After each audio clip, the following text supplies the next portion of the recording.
Patuloy ang paghahanap ng Philippine Taekwondo Association sa susunod na henerasyon ng mga mahuhusay na taekwondo genes sa pagdaraos ng 2026 Smart MVP SF National Championships sa July 25 at 26 sa Ninoy Aquino Stadium.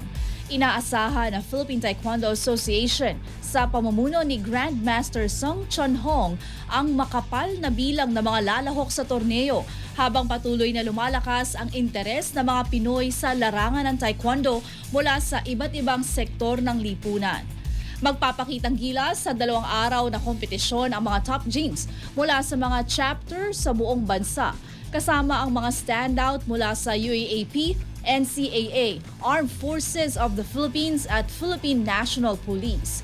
Magtatagisan ang lahat sa advanced at novice division sa mga seniors, juniors, cadet, grade school at toddler categories para sa kapwa lalaki at babae.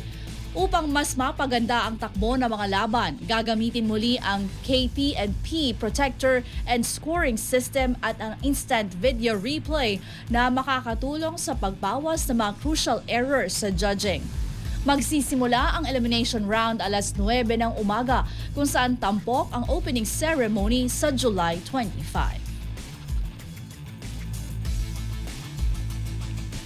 Manatiling nakatutok sa Abante, sundan kami sa aming mga social media accounts at huwag kalimutang mag-subscribe sa aming YouTube channel, DWAR Abante Radio, para sa mga eksklusibong balita.